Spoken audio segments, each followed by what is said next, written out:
నమస్కారం అండి. మనం ఇప్పుడు లక్ష్మీ శ్రీనివాస్ గారు రాసిన వృద్ధాప్యం నేరమా అనే కథను విందామా? అప్పటికి 4 రోజులుగా ఓ తల్లి కథ సినిమాకు తీసుకెళ్ళమని జయ నన్ను అడుగుతోంది. సామాన్యంగా ఇల్లు కదలదామె. ఎంతో బాగుందని చూసొచ్చిన వాళ్ళు ఎవరైనా చెబితే తప్ప సినిమాకు తీసుకువెళ్ళమని అడగదు. నా చాలీ చాలని సంపాదన జీవితంలోని అతి సాధారణమైన కోరికలకు కూడా ఆమెను దూరంగా ఉంచుతుందేమోనని అప్పుడప్పుడు నాకు అనిపిస్తూ ఉంటుంది. నిజానికి సినిమాకి వెళ్ళడం నాకు అంత ఇష్టం లేకపోయినా ఎప్పుడూ అంతలా అడగని జయమాట కాదనలేక ఆ రోజైనా ఆమె కోరిక తీర్చాలని సాయంత్రం ఆఫీస్ నుంచి కొంచెం తొందరగా ఇల్లు చేరుకుని జయను మా ముగ్గురు పిల్లల్ని ప్రయాణం చేశాను. పావుగంటలో మేమంతా సిద్ధమై మా వీధి మలుపు తిరిగి మెయిన్ రోడ్డు మీదకి వచ్చేసరికి అనంతరావు ఎదురుపడ్డాడు. వాడు నా రెండో అన్న కొడుకు. ఏదో టెక్నికల్ కోర్స్ పాస్ అయ్యి ఉద్యోగాల వేటలో ఉన్నాడిప్పుడు. ఇదేనా రావడం? అక్కడంతా బాగున్నారా అన్నాను పలకరింపుగా. వాడు తల ఊపి, ఎంప్లాయ్మెంట్ కార్డు రెన్యువల్ కోసం మధ్యాహ్నమే వచ్చాను నేను. మీరంతా ఎక్కడికి బయలుదేరారు అన్నాడు నవ్వుతూ. ఓ తల్లి కథ సినిమాకి వెళ్తున్నాం, నువ్వు కూడా రా అని అటుగా పోతున్న 2 ఖాళీ రిక్షాలను ఆపు చేశాను. జయ పిల్లలు ఆనందంతో ఒక రిక్షాలో ఎక్కి కూర్చున్నారు. నేను మరో రిక్షాలోకి ఎక్కబోతుంటే, మా అమ్మను ఒక్కదాన్ని ఇంట్లో వదిలేశారా చిన్నాన్న అన్నాడు హఠాత్తుగా అనంతరావు. వాడి మాటలు నాకేం అర్థం కాలేదు. ఏమిటి నువ్వనేది? మా అమ్మ మీ ఇంటి దగ్గరే ఉంది కదా అన్నాను రిక్షాలో పెట్టిన కాలు బయటకు తీసి అయోమయంగా వాడిని చూస్తూ. మా అమ్మ అక్కడ ఉండడం ఏమిటి? నిన్న ఇక్కడికి వచ్చేసినట్టు అమ్మ నాతో చెప్పింది అన్నాడు ఆశ్చర్యంతో వాడు. నా గుండెలు చల్లుమన్నాయి. మా అమ్మ మీ ఇంటికి వచ్చి 3 వారాలే కదరా అయింది. అయినా మీరెవరూ తోడు లేకుండా మా అమ్మ ఇక్కడికి ఎలా వస్తుంది? ఇంతకీ అసలు ఏం జరిగింది అన్నాను ఆందోళనగా. మా మాటలు వింటున్న జయ పిల్లలు రిక్షా దిగిపోయారు. సణుక్కుంటూ వెళ్ళిపోయారు రిక్షా వాళ్ళు. జరిగిందేమిటో నాకు తెలీదు. నిన్న ఉదయం బయటకు వెళ్ళి మధ్యాహ్నం ఇంటికి వచ్చేసరికి మా అమ్మ కనిపించలేదు నాకు. అమ్మని అడిగితే మీ దగ్గరకు వెళ్ళిపోయినట్టు చెప్పింది. ఎవరినైనా తోడిచ్చి పంపిందేమోనని నేను అనుకున్నాను అన్నాడు కంగారు పడుతూ అనంతరావు. వాడు చెప్పింది విన్న మరుక్షణం నుంచి నా మనసులో లేదు. ఏదో కీడు జరిగిందన్న భావన నన్ను వెన్నుతట్టి హెచ్చరిస్తోంది. స్తబ్దులై నిల్చున్న జయను పిల్లల్ని జాలిగా చూసి సినిమా ప్రోగ్రాం క్యాన్సిల్ చేసుకుని ఇంటికి తిరిగి వచ్చాం. ఈ విషయం వాళ్ళ ఇంటి దగ్గర చెప్పడానికి అనంతరావు వెంటనే వెళ్ళిపోయాడు. ఏం చెయ్యాలో తెలియని అయోమయావస్థలో పడిపోయాను నేను. ఎడతెగని ఆలోచనలు ఒక్కసారిగా ముసురుకొని నన్ను ఉక్కిరి బిక్కిరి చేసేస్తున్నాయి. అమ్మ మామూలు స్థితిలో ఉండుంటే నేనింత హైరాణ పడవలసిన అవసరం లేకపోను. పెద్దన్నయ్య చనిపోయినప్పటి నుంచి ఆమెకు కొంచెం మతిస్థిమితం లేదు. అమ్మకు నేనే ఆఖరివాణ్ణి. మా చిన్నతనంలోనే మరో స్త్రీ ఆకర్షణలో పడి మా తండ్రి మమ్మల్ని వదిలి ఆమెను తీసుకుని ఎక్కడికో వెళ్ళిపోయాడు. అసలు ఉన్నాడో చచ్చాడో ఈనాటికి తెలియదు. ఆ దౌర్భాగ్యుడు తను పోతూ మమ్మల్ని తప్ప అమ్మకేం మిగల్చలేదు. అప్పటి నుంచి అమ్మ పడరాని కష్టాలు పడి మమ్మల్ని పెంచి మా జీవితాల్ని ఓ కొలిక్కి తీసుకొచ్చింది. తల్లికి చిన్న కొడుకంటే అమితమైన ప్రేమ ఉంటుందని పెద్దల వాక్కు. చిన్న కొడుకునైన నా మీద అమ్మకు ప్రేమ లేదని చెప్పలేను కానీ అమ్మకు మాత్రం పెద్ద కొడుకంటే అంతులేని ప్రేమ ఉండేది.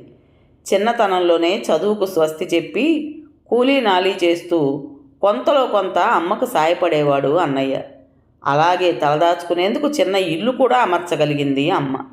విసుగు విరామం లేకుండా నిరంతరం తిరిగిపోయే కాలచక్ర ప్రభావంతో అపూర్వమైన అమ్మ ప్రేమానురాగాలతో మేము పెద్దవాళ్ళమయ్యాం. అందరికీ పెళ్ళిళ్ళయ్యి ఎవరికి వారు వేరుపడి పిల్లలు పుట్టినా అమ్మ మాత్రం అన్నయ్య దగ్గరే ఉండేది. పెద్దన్నయ్య బ్రతుకుంటే అసలు ఈ రోజున ఈ సమస్య ఉత్పన్నమై ఉండేది కాదు.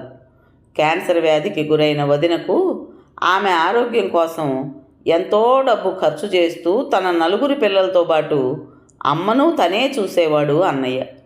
తను బ్రతికున్నంతకాలం మీరు అమ్మను చూడటం లేదురా అని ఎన్నడూ ఒక్క మాట అనెరగడు. పైగా అమ్మను ఈ ఇంటి గడప దాటనివ్వను. మీ బ్రతుకులేవో మీరు బ్రతకండి. ఎప్పటికైనా నా చేతుల మీదుగానే అమ్మను బూడిద చెయ్యాలి అనేవాడు అన్నయ్య. అలాంటి మనిషి వదిన క్యాన్సర్కు బలి కావడంతో పిచ్చివాడై ఆమె మీద ప్రేమను చంపుకోలేక వదిన పోయిన 4 నెలలకే తను జీవితయాత్ర ముగించాడు. తననెంతో ప్రేమగా చూసుకునే కొడుకు కోడలు చనిపోవడంతో అమ్మ మనస్సు తీవ్రంగా గాయపడింది. ఆ గాయానికి మందులు వాడినా ఫలితం శూన్యమైంది. అప్పటినుంచి అమ్మ అదే ధ్యాసతో కృంగిపోయింది. చెట్టంత మనిషి తన కళ్ళెదురుగా గుప్పెడు బూడిదైపోవటం ఆమెకు భరించ శక్యంగా అందైపోయింది. ఎప్పుడూ శూన్యంలోకి చూస్తూ ఉండిపోయేది. పిలవగా పిలవగా పలకటం, పరీక్షగా చూస్తే తప్ప ఎదుటి వాళ్ళను పోల్చలేకపోవడం, ఒంటి మీద బట్ట ఉందో లేదోనన్న గ్రహింపును కోల్పోవడం, ఇలాంటి మతిస్థిమితం లేని లక్షణాలు అమ్మను ఆవరించుకున్నాయి. అలాంటి స్థితిలో అమ్మను చూడాల్సిన బాధ్యత మా ఇద్దరి మీద పడింది. మా బ్రతుకులు మాకే భారంగా ఉన్న పరిస్థితులు. పెద్దన్న ఇలా అమ్మను ఒకరి వద్దనే ఉంచుకునేందుకు సహకరించలేదు. ఆనాటి నుండి అమ్మ మా ఇద్దరి వద్ద చెరో నెలుంటోంది. నెల పూర్తి కాగానే మా వాడితో అమ్మను అన్నయ్య దగ్గరకు పంపించడం, అలాగే అక్కడి నుంచి ఎవరో ఒకరు మా వద్దకు తీసుకొచ్చి దిగబెట్టడం జరుగుతోంది. అమ్మకు మతి సరిగ్గా లేని కారణంగా ఇలా చేయాల్సి వస్తోంది. ఆమె బాగున్న రోజుల్లో ఒంటరిగానే ఎక్కడికైనా వెళ్ళొచ్చేది. ఇప్పుడు బస్సు ఎక్కి వెళ్ళవలసిన ఊరు పేరు చెప్పడం కూడా అమ్మకు తెలియకుండా పోయింది. ఇవన్నీ వదినకు తెలియని సంగతులు కావు. తెలిసి వదిన ఎందుకు ఇలా చేసింది? అక్కడ బస్ ఎక్కితే మా ఊరు రావడానికి 1.5 కంటే ఎక్కువ సమయం పట్టదు. అలాంటిది నిన్న ఉదయం బయలుదేరిన అమ్మ ఏమైంది? ఎక్కడికి వెళ్ళిపోయింది? అంతులేని ఆలోచనల మధ్య కారు చీకట్లో కాంతి రేఖల నాలో తళుక్కున చిన్న మెరుపు మెరిసింది. జైతో చెప్పి అప్పటికప్పుడు మా ఊరు బయలుదేరాను. అక్కడ మేమెవరం లేకపోయినా పెద్దన్నయ్య పిల్లలు, ఎన్నో ఏళ్లపాటు మాకు నీడనిచ్చిన ఇల్లు ఉన్నాయి. పిల్లల మీద, ఆ ఇంటి మీద అమ్మకు అంతులేని మమకారమని నాకు తెలుసు. ఎంత స్థిమితం లేకపోయినా ఆ ఇల్లు వాళ్ళకు వదిలేయండ్రా అని అమ్మ అప్పుడప్పుడు అనేది. తప్పనిసరిగా అమ్మ అక్కడికి వెళ్ళుంటుందన్న నమ్మకంతో 2 గంటల తర్వాత ఊళ్ళో బస్ దిగి ఇంట్లోకి అడుగుపెట్టాను. నిమిషం తర్వాత నా నమ్మకం నీరుగారిపోయింది. మా అమ్మ కనిపించడం లేదన్న సంగతి తెలియగానే వాళ్ళంతా కంగారు పడ్డారు. ఆ చుట్టుపక్కల వెతకమని వాళ్లకు చెప్పి అక్కడి నుండి మా చిన్నన్నయ్య ఊరు చేరుకున్నాను. నేను వెళ్ళేసరికి అనంతరావు తమ్ముడు 6 ఏళ్ల బుచ్చిబాబు అన్నం తింటున్నాడు. మిగిలిన వాళ్ళ జాడ లేదు. మీ నాన్న అన్నయ్య ఏరి వాడిని అడిగాను. ఇంకా ఇంటికి రాలేదు అన్నాడు బుచ్చిబాబు. మరి మా అమ్మేదిరా బుచ్చి? అనుకోకుండా ఆ ప్రశ్న నా నోటి నుంచి వెలువడింది. కోపగించి మీ ఇంటికి వచ్చేసిందట కాదేటి అన్నాడు నోరు సాగదీసుకుని బుచ్చి. ఎందుకు కోపం వచ్చిందిరా బుచ్చి? బుజ్జగింపుగా అడిగాను. మా అమ్మకు విరేచనాలు అవుతుంటే బట్టలు పాడవుతున్నాయని అమ్మ కోపంగా మాట్లాడింది. మా అమ్మ ఏదో అంటే అమ్మ కర్ర తీసుకుని మా అమ్మ వీపు మీద కొట్టింది. మా అమ్మ ఏడుస్తూ సంచి తీసుకుని వెళ్ళిపోయింది. వాడింకా ఏదో చెబుతున్నా ఆ మాటలు నాకు వినిపించలేదు. ఎంత దారుణం! అమ్మను అలా బాధ పెట్టడానికి వదినకు చేతులు ఎలా వచ్చాయి? బాధతో నా మనస్సు విలవిల్లాడింది. నా కళ్ళల్లో నీళ్లు చిప్పిల్లాయి. ఆ మరుక్షణమే కోపంతో నా నరాలు ఉప్పొంగాయి. సరిగ్గా అప్పుడే వదిన లోపలికొచ్చి, అత్తయ్య కనిపించారా మధు అంది నన్ను చూస్తూనే. నా ఒళ్ళు మండిపోయింది. కనిపించారు, ఆ శుభవార్త చెప్పడానికే వచ్చాను అన్నాను అతి కష్టం మీద కోపాన్ని నిగ్రహించుకుంటూ. వదిన తెల్లబోయి మరుక్షణం నా మాటల్లోని వ్యంగ్యాన్ని గ్రహించి తను నా వైపు తీవ్రంగా చూసింది. అమ్మకు మతి లేదని వెంట మనిషినిచ్చి పంపాలని నీకు తెలీదా అన్నాను. తెలుసు బాబు, ఎందుకు తెలీదు? పంపటానికి 1 వారం రోజులు గడువు ఉందని కూడా తెలుసు. మేము తినకో ఆవిడకు పెడుతున్నాం. తిన్న దగ్గర నుంచి బట్టలు పాడు చేసుకుంటుంటే ఎలా ఓర్చుకునేది? ఓర్చుకోలేక నిన్న చిరాకు పడ్డానంతే. ఆవిడకు రోషం పొడుచుకొచ్చి నీ దగ్గరకు వెళ్ళిపోతానని పట్టుబట్టి కూర్చున్నారు. ఎంత చెప్పినా వినిపించుకోలేదు. మీ అన్నయ్య ఏమో చేస్తున్న వ్యాపారం స్థిరం లేదని ఆ గొడవలో పడి తిరుగుతున్నారు. సమయానికి ఇంట్లో ఎవరూ లేరు. నా దగ్గర 4 రూపాయలుంటే ఇచ్చి పంపించాను అంది తేలిగ్గా. వదిన నిజం చెప్పడం లేదన్న విషయం నాకు స్పష్టమైంది. ఒంట్లో బాగుండని మనిషిని నిర్దాక్షిణ్యంగా కొట్టి వెళ్ళిపోతుంటే చూస్తూ ఊరుకున్న వదిన అసలు ఉద్దేశం ఏమిటో నాకు అర్థమైంది. అంతలోనే అన్నయ్య వచ్చాడు. జరిగిన సంగతి తెలియగానే అన్నయ్య మొహం కోపంతో జేవురించింది. నోటికొచ్చినట్టు వదినను తిట్టిపోశాడు. ఆవిడెందుకో ఏడుపు మొదలుపెట్టింది. చేయవలసింది చేసి ఏమీ ఎరగనట్టు ఏడవడం కొందరు ఆడవాళ్ల లక్షణం. అంతటితో ఆగకుండా, అత్తగారు ఏమైపోయారో, ముసల్దాన్ని ఇంట్లోంచి వెళ్ళగొట్టానని అందరూ నన్నాడిపోసుకుంటారు అంటూ ఏడుపు స్థాయిని మరింత పెంచింది. ఆపుకోలేని కోపంతో అన్నయ్య వదిన మీదకి చెయ్యెత్తాడు. ఆ చేతిని పట్టుకొని అన్నయ్యను శాంతింపజేసి, ఇప్పుడు ఆవేశపడి చేయగలిగింది లేదు. అమ్మ కనిపించకపోతే తెలిసిన వాళ్ళంతా మనల్ని దుమ్మెత్తి పోస్తారు. దున్నపోతుల్లా ఇద్దరుండి కాటికి కాళ్ళు చాచుకున్న ముసలిదాన్ని కాలం తీరే వరకు చూడలేకపోయారని చెవులు కొరుక్కుంటారు. అందుచేత ఆవేశం కట్టిపెట్టి ఏం చెయ్యాలో ఆలోచించు అన్నాను. అమ్మ వెళ్తానంటే మామూలుగా మనిషిని తోడిచ్చి పంపిందనే నేను అనుకుంటున్నాను మధు. ఇలా జరిగిందని నాకు ఇంతవరకు తెలీదు. ఇప్పుడేం చేద్దామంటావు అని నన్నే ప్రశ్నిస్తూ అన్నయ్య దిగాలు పడి కూర్చుండిపోయాడు. నేనేం మాట్లాడలేదు. మా మధ్య కొద్దిసేపు నిశ్శబ్దం రాజ్యమేలింది. అప్పటికి రాత్రి 10 దాటిపోయింది. సమయం గడుస్తుందే కానీ ఏం చెయ్యాలో నాకు తోచటం లేదు. ఏది చేయడానికైనా అమ్మ ఫోటో కూడా మా దగ్గర లేదు. ఊరూరు తిరిగి గాలించడం తప్ప మరో గత్యంతరం లేదనిపిస్తోంది. గోటితో పోయేదానికి గొడ్డల వరకు పోవడం అంటే ఏమిటో ఆ క్షణాన నాకు తెలిసొచ్చింది. దగ్గరగా మూసి ఉన్న వీధి తలుపు తెరుచుకుని హడావుడిగా అనంతరావు లోపలికి వచ్చాడు. మా అమ్మ రాజమండ్రి బస్ ఎక్కడం నిన్న రిక్షా వీరయ్య చూశాట అన్నాడు. ఆ మాట వినడంతోనే అమ్మ రాజమండ్రి వరకు వచ్చి మా ఇంటికి చేరుకోలేకపోయిందేమోనన్న అనుమానం నాలో కలిగింది. అమ్మ రాజమండ్రిలోనే ఎక్కడో చోట కనిపిస్తుందన్న నమ్మకం నాలో చోటు చేసుకుంది. ఈ ఆలోచన కలిగిన మరుక్షణం ఇక అక్కడ నిలవాలనిపించలేదు. ఇక్కడ నీ ప్రయత్నం నువ్వు చెయ్యి, మేము రాజమండ్రిలో ఎంక్వైరీ చేస్తాం అని అన్నయ్యకు చెప్పి అనంతరావుతో పాటు రోడ్డు మీదకి వచ్చాను. ఆ సమయంలో బస్సులు అరుదుగా వస్తూ పోతుంటాయి. బస్ కోసం నిరీక్షించి లాభం లేదని అటుగా వస్తున్న ఓ లారీ ఆపు చేసి ఎక్కి కూర్చున్నాం. సుమారు 1.5 గంటల తర్వాత బస్ స్టేషన్ సమీపంలో మమ్మల్ని దింపి వెళ్ళిపోయింది లారీ. ముందుగా బస్ స్టేషన్ దగ్గర నుంచే వెతకడం ప్రారంభించాం. సరిగ్గా అప్పుడే కుటుంబ సమేతంగా సినిమా చూసొస్తున్న రాంబాబు మాస్టర్ కనిపించారు. ఆయన మా ప్రక్క వీధిలోనే ఉంటున్నారు. మా కిరణ్కు ఆయనే ప్రైవేట్ చెప్తుంటారు. ఏదైనా ఊరెళ్ళొస్తున్నారా అన్నారు నన్ను చూస్తూనే. అమ్మ సంగతి ఆయనకు చెప్పాను. విని చాలా నొచ్చుకున్నారు ఆయన. ఎందుకు ఆ ముసలామితో అలా ఫుట్బాల్ ఆడుతున్నారు? ఎవరు చూస్తే ఏం పోయింది చెప్పు? ఆవిడేం పట్టు చీరలు, పంచదార అరిసెలు, పౌడర్లు, స్నోలు అడుగుతుందా ఏమిటి? వేళకు గుప్పెడు అన్నమే కదయ్యా మీరు పెట్టేది. సరే, జరిగిపోయాక అనుకునే లాభం, ముందు పని చూడండి అంటూ నా మొహం వాచేలా చివాట్లు పెట్టి వెళ్ళిపోయారాయన. నేను అనుకున్నంత అయింది. వదిన తొందరపాటు వల్ల ఇంకా ఎందరు ఎన్ని రకాలుగా అంటారోనన్న భయం ఆ క్షణాన నాలో కలిగింది. మాస్టర్ అన్నట్టు చేతులు కాలేక ఆకులు పట్టుకున్నట్టయింది మా పని.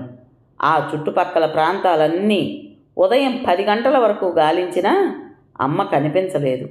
ఇక అమ్మ కనిపించదేమోనన్న నిరాశ నా నవనాడుల్ని కృంగదీస్తోంది. నీరసం, నిస్సత్తువ నన్ను ఆవరించుకున్నాయి. అనంతరావుని వాళ్ళ ఊరెళ్ళమని చెప్పి నేను ఇంటికొచ్చాను. అత్తయ్య ఎక్కడున్నారు? ఆత్రంగా అడిగింది జయ. జరిగింది ఆమెతో చెప్పాను. ఆమె బలవంతం మీద 4 ముద్దలు తిని మా కిరణ్ని వెంట పెట్టుకుని మళ్ళీ అమ్మ కోసం అన్వేషణ మొదలుపెట్టాను. రాత్రి 1 గంట వరకు తిరిగినా ఫలితం దక్కలేదు. విపరీతంగా అలసిపోయిన శరీరం విశ్రాంతిని కోరుతోంది.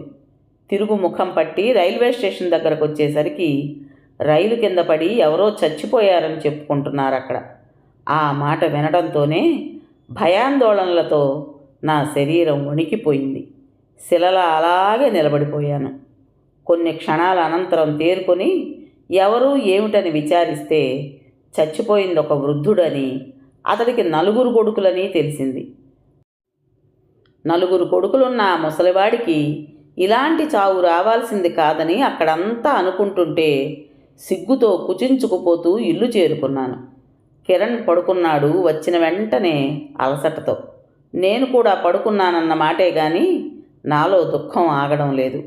అమ్మ రూపం కళ్ళ ముందు నిలిచి నన్ను వెక్కిరిస్తోంది. వెధవల్లారా, కళ్ళెదురుగా ఉన్నంతసేపు నన్ను వంతులేసుకుని నానాహింస పెట్టారు. కనిపించకుండా పోతే ఎందుకురా ఏడుస్తారు అని అమ్మ నన్ను నిలేసి ప్రశ్నిస్తున్నట్టు అనిపించింది. ఎటూ తోచని స్థితిలో ఎనలేని దుఃఖంతో కొట్టుమిట్టాడుతున్న నా సమీపానికి జయ వచ్చింది. సుమారు 7-8 నెలలుగా ఓ క్రమ పద్ధతిలో జరుగుతూ వస్తున్నది. అందుకు భిన్నంగా ఇలా ఎందుకు జరగాలి? అప్పటికప్పుడు ప్రయాణమై అత్తయ్య వచ్చేస్తూ ఉంటే చూస్తూ మీ వదిన ఎలా ఊరుకుంది? ఈ అనర్థానికి మనందరికీ మనశ్శాంతి లేకుండా పోవడానికి కారణం ఆవిడే. ఆవిడకి ఇష్టం లేకపోతే ఇక్కడికి తీసుకొచ్చి దిగబెట్టాల్సింది, లేకుంటే ఉత్తరమైనా వ్రాసి ఉండాల్సింది. ఇప్పుడు మనిషి కనిపించకుండా పోయారంటే ఎంత అప్రదిష్టో చూడండి అంది కళ్ళనీళ్లు పెట్టుకొని జయ. జయ మాటలు నాలో మరింత మనఃక్లేశాన్ని కలిగించాయి. ఆమె అన్నదాంట్లో చాలా మటుకు నిజం దాగి ఉంది.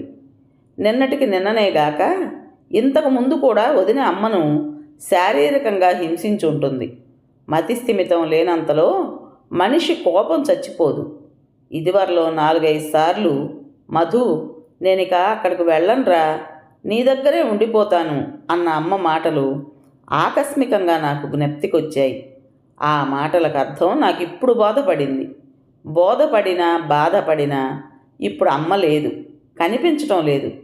కనిపిస్తూ కళ్ళెదుట ఉన్నన్నాళ్ళు నేనొక్కడే ఎందుకు చూడాలన్న స్వార్థం నా కళ్ళు మూసేసింది. అమ్మకు నేనొక్కడే అయి ఉంటే ఇలా వంతులేసుకునే అవకాశం ఉండుండేదా? జన్మనిచ్చిన తల్లిని తండ్రిని చివరి దశలో చూడటానికి మనిషికి ఎందుకింత స్వార్థం? ఎందుకని అసహ్యం? ఏదీ అసహ్యం అనుకోకుండా భరించి పాలిచ్చి లాలించి పెంచి పెద్ద చేసిన తల్లికి పట్టెడన్నం పెట్టడానికి పరిస్థితులు సహకరించవా? రేపన్న రోజున నేను, నా భార్య, నా వదిన ఇలా ప్రతి ఒక్కరికి ఎదురయ్యే సమస్యే కదా ఇది. వృద్ధాప్యం మనిషికి నేరమా? వయస్సు మీద పడ్డ వాళ్ళ బ్రతుకులే ఘోరమా? పెద్దన్నయ్య చనిపోగానే ఇంత దూరం నేనెందుకు ఆలోచించలేదు? నాలోని స్వార్థం అమ్మను వంతులేసుకునే ఊహకు రూపం కల్పించిందా? నాలో మంచి చెడుల సంఘర్షణ జరుగుతూ భరించశక్యంగాని బాధ మనస్సును చిత్రవద చేస్తుండగానే భళ్ళున తెల్లవారింది. అప్పుడే అన్నయ్య వచ్చాడు. వీణుల విందైన వార్త తెచ్చాడేమోనని నేను ఎంతో ఆశపడ్డాను. అన్నయ్య పెదవి విరిచాడు. నా ముఖంలోకి చూసి బరువుగా నిట్టూర్చాడు. జై ఇచ్చిన టీ త్రాగి అమ్మ కోసం మళ్ళీ అన్వేషణ మొదలుపెట్టాం. అమ్మ మాకు కనిపించకుండా పోయి ఆ వేళకి 5 రోజులైంది. ఈ 5 రోజులుగా కంటికి నిద్ర లేదు, కడుపుకింత తిండి లేదు, మనసుకు శాంతి లేదు. అటు పెద్దన్నయ్య గారి పిల్లలు, ఇటు నేను, అన్నయ్య, అనంతరావు అడిగిన చోట అడగకుండా, వెళ్ళిన ఊరు వెళ్లకుండా మతులు పోగొట్టుకుని తిరిగి తిరిగి అలసిపోయాం. అమ్మ జాడలేదు. మమ్మల్ని కన్న తల్లి కనిపించలేదు. ఇక అమ్మ కనిపిస్తుందన్న ఆశ నాలో అంతరించిపోతోంది. ఆ మాట తలపుకొస్తేనే ఆనకట్ట తెగిన నదిలా నాలో దుఃఖం పొంగి పొర్లుతోంది. నిజానికి అమ్మ చనిపోయినా ఇంత వ్యధ అనుభవించేవాణ్ణి కాదు. ఈ జీవిత నాటక రంగంలో ఆమె పాత్ర పరిసమాప్తి అయిపోయిందనే తృప్తి అయినా మిగిలుండేది. కనీసం ఇప్పుడు ఆ తృప్తి కూడా లేదు. అనుక్షణం అమ్మ ఏమైపోయింది, ఎక్కడుంది అన్న జవాబు లేని ప్రశ్నలతో సతమతమైపోతున్నాను. అమ్మ మాకు దూరం కావడానికి కారణమైన వదిన మీద అంతులేని కోపం ముంచుకొస్తుంది. ఈ వృద్ధాప్యంలో మతిలేని స్థితిలో అమ్మ ఎన్ని బాధలు పడుతుందోనన్న ఆలోచన నా అణువణువును దహించి వేస్తోంది. ఆలోచించి ఆలోచించి మొద్దుబారిన మస్తిష్కంతో ఇక ఆలోచించలేక ఇంటి వసారాలో వాలు కుర్చీ వేసుకుని వెనక్కు జారబడి కళ్ళు మూసుకున్నాను. అలా ఎంతసేపు గడిచిందో తెలియదు. ఎవరో పిలిచినట్టయి చటుక్కున కళ్ళు విప్పాను. ఎదురుగా రాంబాబు మాస్టారు, పక్కనే అమ్మ. ఆమెనంత సమీపంగా చూడబట్టి నా తల్లి అని గుర్తించగలిగాను కానీ ఏమాత్రం దూరంలో ఉన్నా గుర్తుపట్టలేనంతగా మారిపోయింది ఆమె రూపం. మా వీధిలో ఇంటింటికి తిరిగి అడుక్కునే ముసలామెకు అమ్మకు ఏమాత్రం వ్యత్యాసం లేదు. కుర్చీలోంచి గబాలను లేచి ఆనందోద్రేకాలతో అమాంతం అమ్మను కౌగిలించుకున్నాను. కానీ ఆమె నుంచి నేను ఆశించిన ఫలితం రాలేదు. కళ్ళు చిట్లించి క్షణంసేపు నా వైపు చూసి చూపు మరల్చుకుంది అమ్మ. అమ్మా, నేనమ్మా, మధుని, నీ మధునమ్మా అన్నాను ఆవేదనగా. అత్తయ్య, నేను మీ జయని అంది అప్పుడే అక్కడికొచ్చిన జయ. ఆమె వెనుకే వచ్చిన పిల్లలు అనుమానాస్పదంగా అమ్మను చూస్తూ నిలబడిపోయారు. అమ్మ మా అందరి వైపు ఓ మారు చూపు సారించింది. ఆ అని క్షణం తర్వాత, 3 రోజులైంది బాబు ముద్ద తిని, గుప్పెడు మెతుకులు పెట్టించండి అంది. అచ్చం అడుక్కునే మనిషిలా, జాలిగా, దీనంగా. నా దవడ మీద ఎవరో చాచి కొట్టినట్టయింది. నా గుండెను పిడికిలతో పట్టి లాగినట్టయింది. చందమామ రావే, జాబిల్లి రావే అంటూ తన చల్లని చేత్తో గోరుముద్దలు తినిపించి చిటికెన వ్రేలంత మనిషిని చెట్టంత వాణ్ణిగా చేసిన నా కన్న తల్లి ఆ చేయి చాచి ఆ నోరు తెరిచి నన్నే అడుక్కుంటోందంటే ఇంతకన్నా నికృష్టం మరెక్కడైనా ఉంటుందా? ఎంత నిగ్రహించుకున్నా ఆగకుండా నా కళ్ళు ధారాపాతంగా నీళ్లను వర్షిస్తున్నాయి. మధుమూర్తి, ముందు ఆమెకు స్నానం చేయించి భోజనం పెట్టండి. ఆమెకు కావాల్సింది ఇప్పుడు మీ పరిచయాలు, ఆప్యాయతలు కావు, ఆకలి తీరడం అంటున్న రాంబాబు మాస్టారి మాటలు వింటూనే కళ్ళు తుడుచుకొని అమ్మను లోపలకు తీసుకువెళ్ళింది జయ. అమ్మ, మీకెక్కడ కనిపించింది మాస్టారు అడిగాను ఆయన వైపు కృతజ్ఞతగా చూస్తూ. ఎక్కడోనటయ్యా మధుమూర్తి, ఆమె మా వీధిలో అడుక్కుంటోంది. ఆవిడ మా గుమ్మం ముందుకొచ్చి కాస్త గంజి పోయించండి బాబయ్య అని అడిగే వరకు నేను ఆమెను గుర్తుపట్టలేకపోయాను. నువ్వు ఆ రోజు నాకు చెప్పకపోతే ఆవిడ నీ తల్లి అని నేను అనుకునుండేవాణ్ణి కాదు. ఆవిడను గుర్తించిన మరుక్షణం నా మనస్సు ద్రవించిపోయింది. క్షణకాలం ఆగారు మాస్టారు. ఆయన కళ్ళు సజలపూర్తి అలవడం నేను గమనించాను. సూటిగా ఆయన మొహంలోకి చూడలేక తలదించుకున్నాను. ఇలాంటివన్నీ చూస్తుంటే మనిషికి వృద్ధాప్యం భయంకరమైనదేమోననిపిస్తుందయ్యా మధుమూర్తి. అడుక్కునే కొందరి జీవితాలని తరచి చూస్తే ఇంతకన్నా హృదయ విదారకమైన విషయాలు ఎన్నో బయటపడతాయి. ఏది ఏమైనా మధుమూర్తి, ఇలా మరోసారి జరగకుండా చూసుకోండి.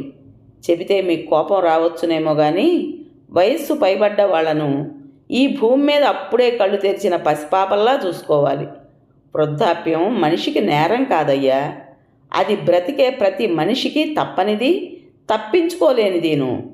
నా మాటలు అర్థం చేసుకో మధుమూర్తి, నేను మళ్ళీ వస్తాను అని రాంబాబు మాస్టారు వెళ్ళిపోయారు. మాస్టారి మాటలు వాడి బాణాల్లా నా గుండెల్లోకి దిగాయి. కళ్ళ ముందు మెరుపులు మెరిశాయి. ఇక అమ్మను ఎక్కడికి పంపకూడదన్న నిర్ణయం ఆ క్షణాన తీసుకున్నాను. నన్ను కట్టుకున్నప్పటి నుంచి కష్టాలను చిరునవ్వుతో భరిస్తున్న జయ నా నిర్ణయానికి హర్షం వెలిబుచ్చుతుందనే గాఢ నమ్మకం నాకుంది. మనసుకు దెబ్బ తగిలితే కానీ కొన్ని మంచి నిర్ణయాలు తీసుకునే బుద్ధి మనిషికి ఏర్పడదేమో. ఓ వారం రోజుల తర్వాత, జయ, ఓ తల్లి కథ సినిమాకు వెళదాం పదా అన్నాను. వద్దండి, ఆ సినిమా నేను ఇంకా చూడను అంది జయ. ఆ తల్లి కథ కూడా నా తల్లి కథలాగే ఉంటుందనుకుంటుందో, తనకు రాబోయే వృద్ధాప్యాన్ని తలుచుకొని భయపడుతోందో అర్థం కాలేదు. కథ పేరు వృద్ధాప్యం నేరమా? రచించిన వారు లక్ష్మీ శ్రీనివాస్ గారు. విన్నారు కదండి. మరి ఈ కథ మీకు నచ్చిందా? నచ్చినట్టయితే లైక్ చేసి మరో నలుగురికి షేర్ చేయండి. అలాగే ఈ కథ పైన మీ విలువైన అభిప్రాయాన్ని కామెంట్ బాక్స్లో తప్పకుండా తెలియజేస్తారు కదా. మరి ఇంత మంచి కథను మనకు అందించిన రైటర్ గారికి మనందరి తరపున మనస్ఫూర్తిగా ధన్యవాదాలు తెలుపుకుంటూ, ఇటువంటి మంచి మంచి కథల కోసం కొత్త వాళ్ళు మన ఛానల్ని తప్పకుండా సబ్స్క్రైబ్ చేసుకోండి. రేపు మరో మంచి కథతో మీ ముందుకు వస్తాను. అప్పటి వరకు ఉంటానండి.